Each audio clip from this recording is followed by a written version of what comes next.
शासिनम जैनम जयतु शासिनम। अनंत अनंत सिद्ध परमेष्टि भगवान की, 24 तीर्थंकर भगवान की, आचार्य भगवान श्री कुंद कुंद स्वामी की, गुरु नाम गुरु आचार्य भगवान ज्ञान सागर जी महामुनि राज की, परम उपकारी गुरुदेव विद्या सागर जी महामुनि राज की, परम पूज मुनि श्री 108 विमल सागर जी महाराज की, 3 कम 9 करोड़ मुनि महाराजों की।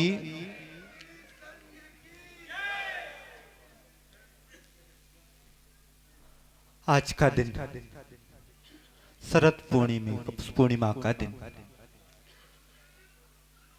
सनातन धर्म में तो इसका विशेष महत्व रहा है, परंतु जैन संस्कृति में भी इसका महत्व अब बढ़ रहा है।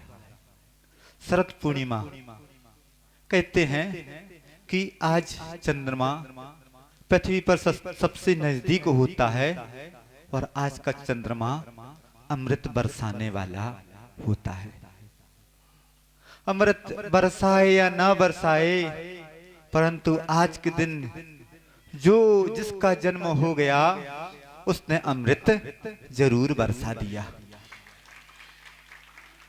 कहां संसार में हम तुम भटक रहे होते, परंतु किसी व्यक्ति का व्यक्तित्व ऐसा होता है कि सबको अपनी ओर खींच लेता है। एक गरीब व्यक्ति था, जंगल में एक झोपड़ी बनाकर रहता था और उसकी उस झोपड़ी में उसका एक ही साथी था। एक पत्थर उसके पास में था। जब कभी कुछ खाने की इच्छा हो तो उसी पर चटनी बांट ली जाती। जब कभी सोने की इच्छा हो तो उसी को अपने सिर के सराहने रखकर सो जाता। उसका साथ दे रहा था, उसके ऊपर उपकार भी हो रहा था। अचानक एक दिन एक साधु का आना हुआ और साधु ने देखा कि इस पत्थर में कुछ योग्यता तो है। उन्होंने कहा कि यह पत्थर क्या मुझे दे दोगे? वह व्यक्ति बड़े सोच में पड़ गया कि एक ही तो पत्थर है, इसको कैसे छोड़ा जाए। परंतु बाद में उसके मन में एक ही विचार आया। साधु ने कहा कि इस पत्थर की योग्यता है, इस पत्थर से मूर्ति बनाई जा सकती है। उस व्यक्ति के मन में भाव आ गया कि क्यों ना अपना व्यक्तिगत स्वार्थ त्याग करने के लिए, व्यक्तिगत स्वार्थ त्याग करके इस निधि को समाज के उपकार के लिए साधु महाराज के चरणों में अर्पित कर दी जाए। अब सोच लीजिए कि ऐसा व्यक्तित्व तो कौन था और किनके क्या संस्कार थे। तो आज का दिन विद्याधर को तो याद करने का है ही, विद्यासागर जी को भी याद कर रहे हैं सभी जन, परंतु उन माता पिता का भी हम सबके ऊपर बहुत बड़ा उपकार है कि जिन्होंने अपने व्यक्तिगत लाभ को छोड़ते हुए वह निधि समाज के उपकार के लिए गुरु महाराज के लिए सौंप दी। आज शरद पूर्णिमा का दिन 1946 में उस विभूति का जन्म हुआ और जन्म होने के कुछ समय बाद ही देश आजाद हो गया। ऐसा लगता है कि वह शख्स देश आजाद करवाने के लिए तो आया ही था, उसको भी ज्यादा गुलामी की समय अपने जीवन यापन नहीं करना पड़ा। 9-10 महीने बाद ही देश आजाद हो गया और ऐसा लगता है कि वह शख्स हम सभी के लिए भी आजाद कराने के लिए इस पृथ्वी पर अवतरित हुआ है। प्रतिदिन कितने व्यक्ति जन्म लेते हैं? तो कहा जाता है कि 86,400 व्यक्ति प्राय लगभग प्रतिदिन जन्म लिया करते हैं।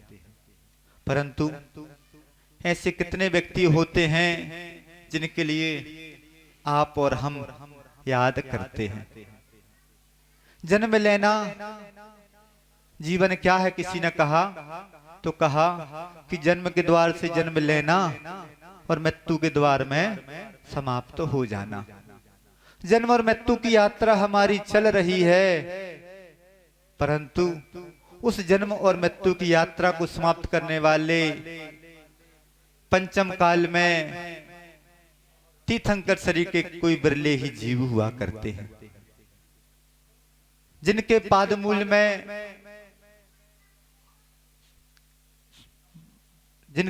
में तीर्थंकर प्रकृति का बंध हो जाया करता है, जिनके पादमूल में छायक सम्यक दर्शन की प्राप्ति हो जाती है। ऐसे महापुरुष तो केवली सुत केवली तो चतुर्थ काल में होते हैं, परंतु ऐसे भी महापुरुष पंचम काल में हुए हैं कि ना सही उनके पाद मूल में छायक सम्यक दर्शन की प्राप्ति, परंतु उनके पाद मूल में सम्यक दर्शन की प्राप्ति तो संभव है। अपने पराये का ज्ञान कराने वाले कौन होते हैं? तो अपने और पराये। एक व्यक्ति स्वार्थ में अपने पराये का भेद करता है और एक व्यक्ति अध्यात्म में अपने पराये का ज्ञान करता है। अपना कौन है और पराया कौन है? एक भजन आप लोगों ने सुना होगा, पिंजड़ेर के पंछी रे तेरा दर्द न जाने कोई। पिंजड़ा का पंछी फड़फड़ा रहा है, उसका दर्द कौन जान सकता है? आज के समय में स्थिति तो ऐसी हो गई है कि पिंजड़ा का पंछी फड़फड़ा रहा है, वह स्वयं ही अपना दर्द नहीं जान पा रहा है। जब तक उस दर्द का ज्ञान नहीं होगा तब तक उस पिंजड़े से आजाद होने का प्रयास भी नहीं होगा। और आचार्य महाराज जी वह शख्स हैं जो हमें ज्ञान करा रहे हैं कि किस कारण से हमारा इस संसार में भटकना हो रहा है। व्यक्ति अज्ञान से जकड़ा हुआ है, उसको ज्ञात ही नहीं है कि हमारा अपना कौन है और पराया कौन है। उसके बाद जीवन में आसक्ति आ जाती है, उस आसक्ति में इतना भूल जाता है कि अपने दर्द को भी वह भूल गया। बहुत कुछ अभाव की जिंदगी जीते हैं, उनकी पूर्ति में संसार में प्राणी लगा रहता है। शरीर के अभाव तो हर किसी को दिख रहे हैं, परंतु आत्मा के अभाव किसी को समझ में नहीं आ रहे हैं। एक होती है आकांक्षा, आकांक्षा और पाने की भाव, जिसे बोल सकते हैं तृष्णा भी बोल सकते हैं, इच्छा भी बोल सकते हैं, आकांक्षा भी कहते हैं। जब तक व्यक्ति निराकांक्ष नहीं होगा तब तक हम किसके लिए जी रहे हैं इसका ज्ञान भी नहीं होगा। अभी व्यक्ति किसके लिए जी रहा है? तो अपने शरीर के लिए जी रहा है, अपने संबंधियों के लिए जी रहा है और कुछ संपदा के लिए जी रहा है। और यह किसके लिए कौन जलबद्ध करवा रहा है? तो उसकी आकांक्षा ही करवा रही है। और फिर इसके बाद आता है अहंकार, मैं क्या किसी से कम हूं। यह जो 5 शब्द हैं, अज्ञान, आसक्ति, अभाव, आकांक्षा और अहंकार, इनसे यदि दूर कराने वाले हैं कोई तो वह गुरु महाराज ही हैं। और उन गुरु महाराज के ऊपर किसका बड़ा उपकार रहा और हम तुमके ऊपर किसका उपकार रहा? तो आचार्य महाराज के ऊपर सबसे पहले देखा जाए तो उनके माता पिता का, उसमें भी देखा जाए तो विशेष रूप से माता का, मां का प्रभाव रहा। शिशु जन्म ले रहा है, जन्म लेने के पूर्व ही वह, जैसे तीर्थंकर की मां 16 स्वप्न देखती है, ऐसे ही महापुरुष की जो महापुरुष हुआ करते हैं, जिनका कुछ व्यक्तित्व ऐसा महानता रखने वाला होता है, तो यह जब स्वर्ग लोक से अवतरित होता है तो उसकी माँ को भी कुछ विशेष दोहले जैसे आते हैं अथवा स्वप्न भी आते हैं। उन माँ को स्वप्न आ गया, माँ उस बच्चे को जन्म दे रही है और बच्चा ऐसा अलौकिक बच्चा कि जो भी देखता तो इसके मन में एक ही भाव आता कि भूत ना भविष्यति।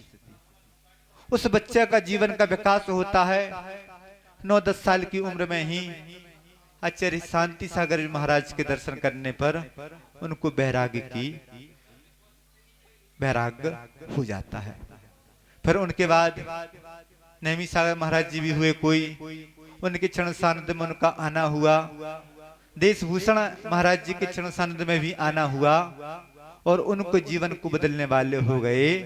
तो ज्ञान सागर जी महाराज ने उनके जीवन को बदल दिया। व्यक्ति जिन पर विश्वास करता है, विश्वास करता चला जाता है, परंतु कहा जाता है कि सब धोखेबाज हैं। हमें किस पर विश्वास करना चाहिए और किस पर विश्वास नहीं करना चाहिए? तो आज के समय व्यक्ति समय पर विश्वास कर रहा है, सत्ता पर विश्वास कर रहा है, शरीर पर विश्वास कर रहा है और संपत्ति पर विश्वास कर रहा है। परंतु गुरु महाराज होते हैं कि बता देते हैं कि यह सब तो धोखेबाज हैं।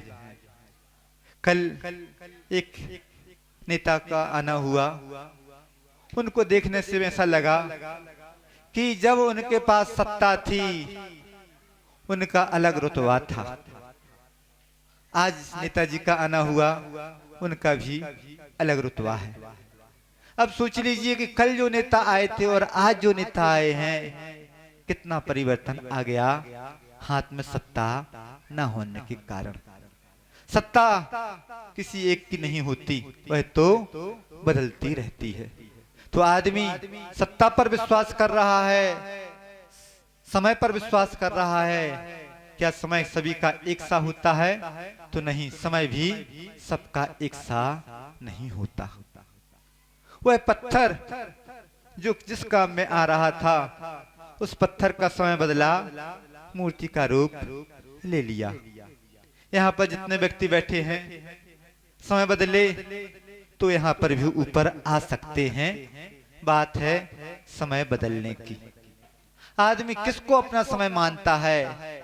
जब व्यक्ति के पास पैसा होता है तो व्यक्ति बोलता है कि मेरा अच्छा समय चल रहा है। पैसा क्या किसी का हुआ? नहीं। जिसके हाथ में पैसा होता है वह पैसा बोलता है कि मैं तुम्हारा हूं। परंतु जब दूसरे के हाथ में चला जाता है तो क्या पैसा बोलता है कि मैं तुम्हारा था? नहीं। बस स्थिति ऐसी ही बन रही है कि जिन पर विश्वास नहीं करना चाहिए था उन पर विश्वास होता चला जा रहा है, और जिन पर विश्वास करना चाहिए था उसको आदमी भूल चुका है। विश्वास किस पर करना चाहिए? गुरु महाराज के माध्यम से ज्ञात होता है कि अपने स्वभाव पर विश्वास करो, अपने समझ पर विश्वास करो, सत्संग पर विश्वास करो और संयम पर विश्वास करो। आज के समय व्यक्ति असंयम की ओर झुकता चला जा रहा है। क्या कारण है? छोटे छोटे नियम व्यक्ति लेने से घबराने लगा। क्यों? क्योंकि उसके जीवन में वह अध्यात्म, वह नैतिकता, वह स्वाध्याय आदि सब उसके जीवन से दूर हो गए। और विद्याधर के जीवन में शुरू से ही उनके जीवन में स्वाध्याय के प्रति ललक रही। सत्संग भी उनका ऐसा रहा कि उनके संस्मरण पढ़ते हैं तो मालूम चलता है कि सत्संग का क्या प्रभाव होता है। आदमी यदि सही सत्संग हो जाएगा, सही संगति उसके जीवन में आ जाएगी, तो संयम की ओर उसका झुकाव होगा ही होगा। आज का व्यक्ति असंयम की संगति में जी रहा है, असंयम की संगति में ही मरण को प्राप्त हो जाता है। परंतु जो व्यक्ति संयम को ग्रहण कर लेता है उसका व्यक्तित्व तो ऐसा बदल जाता है, ऐसा बदल जाता है कि कहा जाता है कि जिस व्यक्ति, जिन माता पिता ने जिस बच्चे को जन्म दिया उन माता पिता को कोई नहीं पूछता था। परंतु जैसे ही वह व्यक्ति संयमी हो जाता है, हर कोई उन माता पिता को सभा की अगली पंक्ति में बिठालना शुरू कर देते हैं। तो किसका प्रभाव रहा? उस संयम का ही प्रभाव रहा कि उस संयम के माध्यम से उनका स्वयं का जीवन तो बदलता ही बदलता है, घर परिवार वालों का भी जीवन बदल जाता है और वह व्यक्तित्व समाज के लिए एक विभूति हो जाया करता है। आचार्य ज्ञान सागर जी महाराज जी अपना आचार्य पद विद्यासागर जी महाराज जी के लिए देने जा रहे थे। किसी व्यक्ति ने प्रश्न किया कि और भी व्यक्ति तो बड़े हैं, और भी साधु तो हैं, अभी तो इनकी उम्र मात्र 22-23 साल 24 साल की ही है। तो आचार्य ज्ञान सागर जी महाराज जी ने क्या उत्तर दिया? बड़ा कौन होता है? बड़ा वह होता है कि जो गुरु के उपदेश को भी आदेश मानकर स्वीकार कर लेता है, जो गुरु की छोटी छोटी सीख को भी अपने जीवन में उतार लेता है, वह व्यक्ति ही बड़ा होता है। आज के समय में कहा जाए कि बहुत व्यक्ति धार्मिक हैं, परंतु धार्मिक कितने हैं? यदि जीवन में परिवर्तन नहीं आ रहा है तो क्या उन्हें हम धार्मिक बोल सकते हैं? नहीं।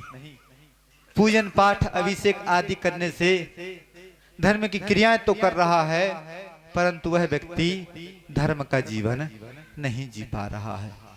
और जो व्यक्ति गुरु महाराज के उपदेश को अपने जीवन में उतार लेता है, उसके जीवन में 4 गुण, उन 4 गुण की प्राप्ति कहना चाहिए, या 4 गुणों को उसने अपने जीवन में उतार लिया है।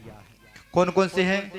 जो व्यक्ति गुरु महाराज की बात मानता है, उनके उपदेश को आदेश के रूप में स्वीकार करता है, उसके जीवन में क्षमा गुण आ जाता है, उसके जीवन में विनय गुण आ जाता है, उसके जीवन में उदारता आ जाती है और उसके जीवन में त्याग आ जाता है। आचार्य महाराज के त्याग की ओर देखा जाए तो ऐसा लगता है कि पंचम काल की काया तो उन्होंने पाई है, परंतु त्याग तपस्या के क्षेत्र में उनका जीवन चतुर्थ काल के साधक के जैसा उनका जीवन है।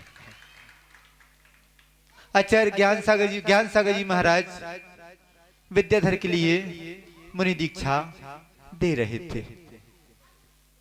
पंपलेटबाजी होना शुरू हो गई।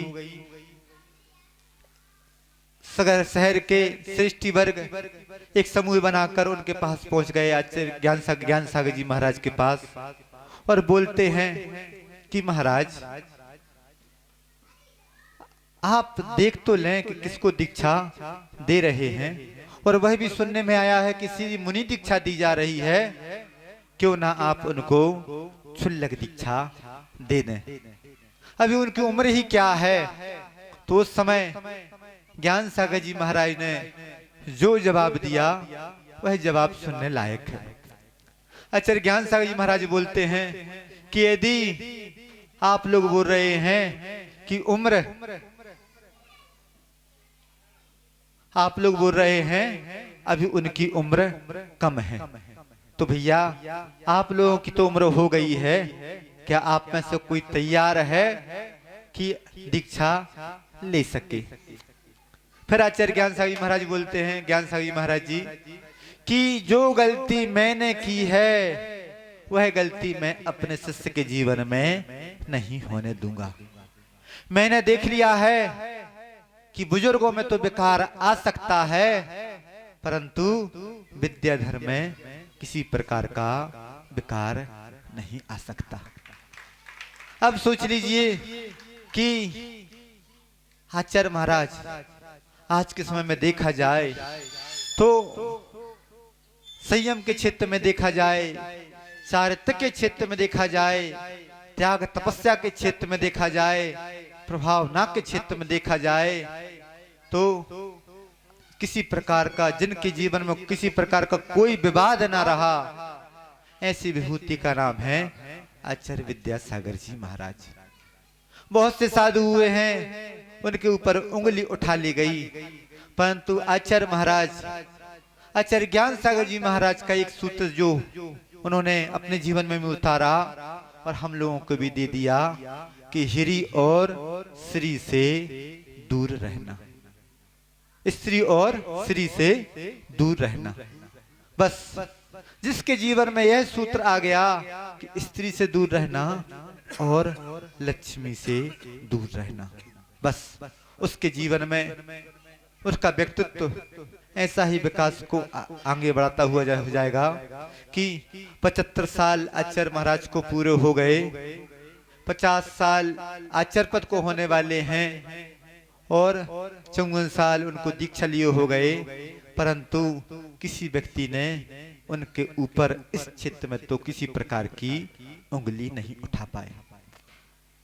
गुलाब बाबा जी हुए हैं, एक हिंदू परंपरा में संत हुए हैं। आचार्य महाराज के दर्शन करने के लिए भाग्योदय में आए। दर्शन करने के बाद जब उनके लिए बोला गया, आचार्य महाराज सामायिक के लिए बैठ चुके थे कि महाराज बाबा जी आप चलिए भगवान के दर्शन कर लीजिए, तो उन्होंने एक ही बात का जवाब दिया कि मेरे सामने तो साक्षात भगवान बैठे हुए हैं, मैं तो उनके दर्शन कर रहा हूं। अब हम लोगों का ऐसा पुण्य रहा कि साक्षात भगवान के शासन काल में हम लोगों ने जन्म लिया, हम लोगों ने तो अपना जीवन बदल लिया, परंतु यदि आपके जीवन में किसी प्रकार का कुछ परिवर्तन नहीं आ पाया तो क्या अपने आप को धन्य बना पाएंगे? नहीं, आप अपने आप को धन्य नहीं बना पाएंगे। तो सबसे बड़ा आचार्य महाराज ने हम लोगों के ऊपर उपकार तो किया ही किया, आप सभी के उस ऊपर भी उपकार कर रहे हैं। कहा जाता है कि आचार्य महाराज के माध्यम से संघ का बहुत विकास हुआ। आचार्य ज्ञान सागर जी महाराज ने कह दिया था कि संघ को गुरुकुल बनाना है, और आप लोग देख रहे होंगे कि जो व्यक्ति कुछ नहीं छुड़वाता, उस व्यक्ति की जिस व्यक्ति पर नजर पड़ जाती है वह व्यक्ति अपने कपड़े उतारने के लिए भी तैयार हो जाता है। तो ऐसे व्यक्तित्व कौन है? ऐसा व्यक्तित्व है आचार्य विद्यासागर जी महाराज। संघ का बहुत विकास हुआ, समाज का भी विकास हुआ।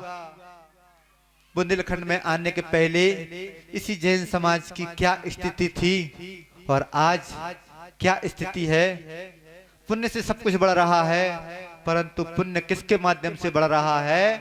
तो हम सबका पुण्य आचार्य विद्यासागर जी महाराज के माध्यम से बढ़ रहा है। साहित्य का विकास हुआ, साधना का विकास हुआ और संस्कृति का भी विकास हुआ। बस आप सभी, सब कुछ विकास हो रहा है। आप सभी के जीवन में संयम का भी विकास हो जाए तो आचार्य महाराज का वह जन्म दिवस मनाना भी सार्थक होगा, उनका दीक्षा दिवस मनाना भी सार्थक होगा और उनका आने वाला 50वां आचार्य पदारोहण दिवस भी मनाना सार्थक होगा। वैसे तो अच्छे बोलते हैं कि बुंदेलखंड के श्रावक को यदि पानी की छूट दे दी जाए तो हर घर में देशवृत्ति प्रतिमाधारी हो जाए, परंतु इतने मात्र से ताली बजाना सार्थक नहीं होता है। आज की नई पीढ़ी को यह देखना आवश्यक हो गया है कि उनका आचार विचार किस दिशा में जा रहा है। बस एक ही भावना है कि आचार्य महाराज का वह 75वां जन्म दिवस मनाया जा रहा है, आचार्य पदारोहण दिवस मनाया जा रहा है। हमें अपने आचार विचार को सुधारना है, आचार विचार की ओर देखना शुरू कर देंगे तभी हमारा वह सब पुण्य मनाना सब कुछ मनाना सार्थक होगा। वह पूर्णिमा कैसी पूर्णिमा है? पूर्णिमा जैसी है। पूर्णिमा कैसी होती है कि एक धाय माँ होती है और एक माँ होती है। दोनों बच्चों को कैसे संभालती हैं। तो बस उस शरद पूर्णिमा के दिन जो पूर्णिमा जैसे गुरु हम लोगों को मिले कि जिन्होंने सबके बारे में सोचा। जो कहा जाता है कि महान व्यक्ति कौन है, तो बोलते हैं कि जी तो रहा है अपने लिए, परंतु उनका शरीर, उनकी साधना, उनका सब कुछ किसके लिए है? समाज के लिए है, समाज के उत्थान के लिए है। बस आचार्य महाराज अपने लिए तो जी ही रहे हैं, अपना आत्मा का उपकार तो कर ही रहे हैं, साथ में आप सभी का भी उपकार कर रहे हैं। बस थोड़ा सा आप लोग भी अपने आचार विचार को गुरु महाराज की भावना के अनुरूप बनाना शुरू कर देंगे तो हमारा वह शरद पूर्णिमा का दिवस मनाना सार्थक होगा। आपके आचार विचार में परिवर्तन आए, इसी भावना के साथ अहिंसा परमो धर्म की परम पूज्य गुरुदेव विद्यासागर जी महामुनि राज की